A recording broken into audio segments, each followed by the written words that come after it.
She is possessed by a black ninja with all the powers of the nine-hand cutting. No, nothing can be done. I tell you, she will be totally... Don't you tell me nothing can be done.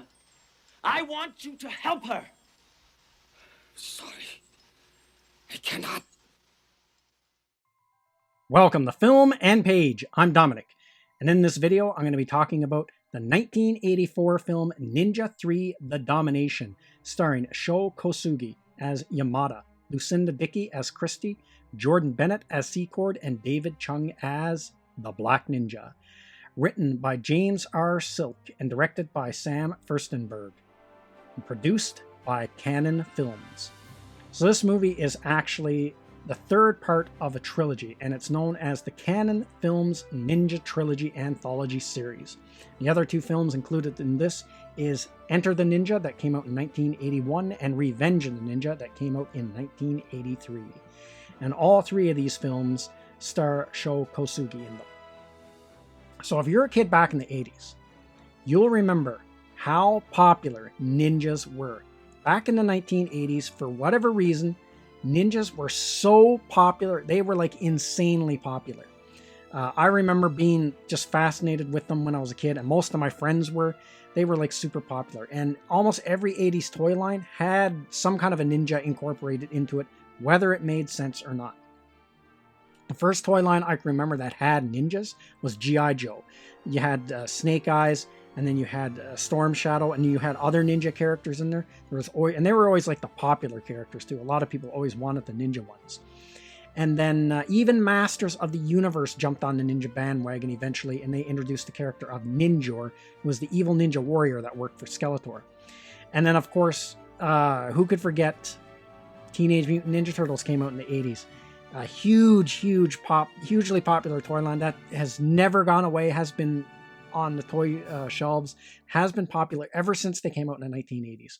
And because ninjas were so popular, the creators of Teenage Mutant Ninja Turtles just said to themselves, what's the most popular things right now? Mutants and ninjas. So they took the two concepts and put them together, and you had this smash hit, Teenage Mutant Ninja Turtles. And then at Halloween, everyone... I guarantee if you went out for Halloween as a kid in the 1980s, you saw other kids dressed up as ninjas for sure, or you probably dressed up as a ninja yourself at some point. And then if you went to the video store, there were like slews and slews of ninja movies that you could rent. They were churning out ninja movies in the 1980s like crazy. There was tons of them. And two of my absolute favorite ninja movies that I watched over and over and over again when I was a kid is American Ninja and this movie right here, Ninja 3: The Domination. So the best way I've ever heard this movie summed up is if you took Flashdance, The Exorcist, and ninjas and put them all together in the movie, and then you get this one, Ninja 3: The Domination.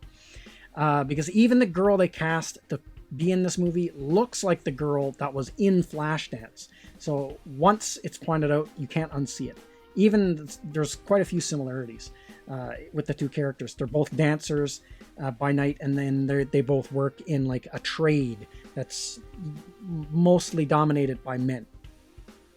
Where in Flashdance, she's a welder. In this one, she works as a telephone repair person for a telephone company. So what is this movie about? So this movie is about, at the beginning of it, this high-ranking council member or city official. They're not really clear what he is. He's out golfing, him and his girlfriend, and he gets killed off by a black ninja. Now there is no explanation after this point of why this guy was targeted and killed. It's never touched upon again. It's just like a spark to get the movie going, and then almost immediately, there is like an army of cops chasing this ninja down. So there's this huge battle between the ninja and the cops. So right away, the movie just hauls you right in with a lot of action. There's a lot of action right away in this movie. They just get right into it. There's this huge battle between the cops and this ninja. And this ninja pulls out all the stops, all of his ninja skills to fight the cops. He's using all of his ropes and grappling hooks, throw stars, all the spit darts and throwing us everything in the smoke bombs, the whole 9 yards. He implements it in his battle with the cops. But eventually, he kills a lot of cops, but eventually the cops win out. They get him surrounded, and they just blast him full of holes. To the point where there's no human could have survived this onslaught of bullets. He would have been just shredded. But somehow, this ninja still escapes, and he's still alive. Now, working nearby is Christy. She's on a telephone pole repairing it, and she sees the ninja guy staggering through the desert and falling down and stuff. So she goes to help him. When she goes to help him, he grabs her, attacks her, and then he does almost like put some kind of like a spell on her. And then he dies. Well, it turns out his ghost has possessed her body now. So now she's possessed by the ghost of an evil ninja. And then at night, this ghost takes control of her body. She becomes the ninja, and she goes in and she starts to pick off all the cops that gunned this ninja down. So the evil ninja spirit is getting his revenge by possessing this girl and using her to kill off all these cops. So it makes for a really crazy concept.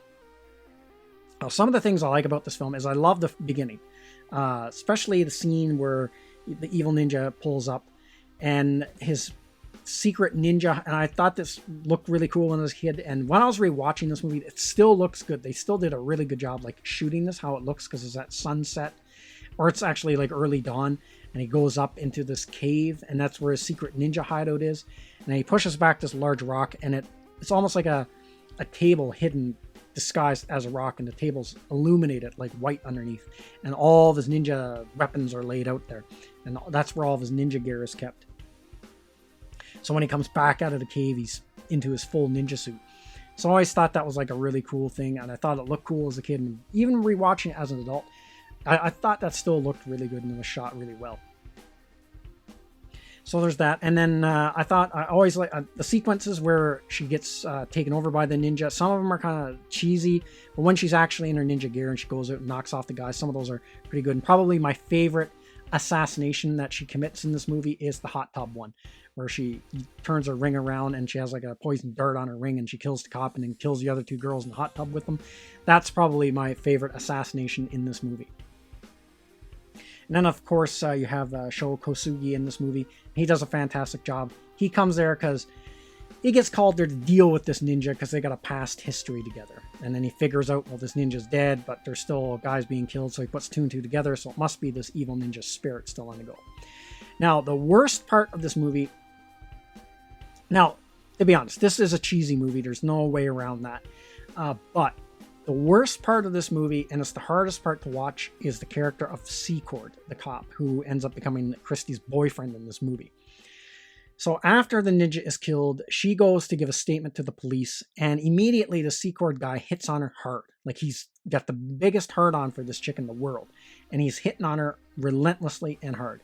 And she's like shooting him down left, right, and center, but and the way he goes about it, he comes off like such a clown.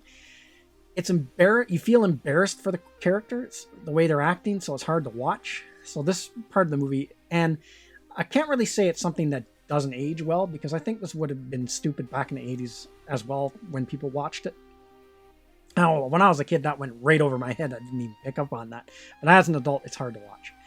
And so he keeps phoning her, and even to the point where in the evening time, she has another job where she's an aerobics instructor. Well, he shows up at her aerobics class, and he's like, working out with everyone. It looks bad. It looks stupid. And so he again hits on her again, and then she flat out rejects him again. So when she goes outside her aerobics class, one of the students, they're getting harassed by a bunch of guys. So she intervenes and beats them all up, because all of a sudden she knows all this martial arts because she's possessed by a ninja ghost. And so then the cop, he's flabbergasted. He sees this, he can't believe it. But he ends up arresting her, taking her away. So he uses this as an excuse to arrest her, so then he can drive her home and hit on her some more. And he's trying to get with her. So anyway, he's hitting on her. It's super cringy, and then she rejects him again. So finally he gets mad and stops the car, and he says, look, he said, if you don't want to go out with me, that's fine. But I'm sick of hearing about how you hate cops and you would never date a cop. Well, listen, I'm a cop, and some of my best friends are cop, and I like being a cop, so you can just get out of my car right now. So then all of a sudden, she does a 360, and now she's, oh, you're sexy when you're mad, and let's go for coffee. So now she wants to go on a date. So they just go straight to her place and have sex. It's like stupid. It's so stupid. That whole scene. It's the worst part of this movie. I mean, there's a lot of cheese in the movie, but that is like the absolute worst part of it.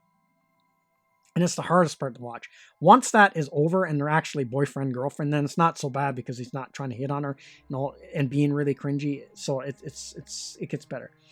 Now, as far as like the fighting goes, the martial arts end of it, I've watched a lot of martial arts movies over the years, and I have to say that's probably like one of the weaker components. Like, there is a lot of action in it, but when it comes to the martial arts, it's like probably one of the weakest link in this chain.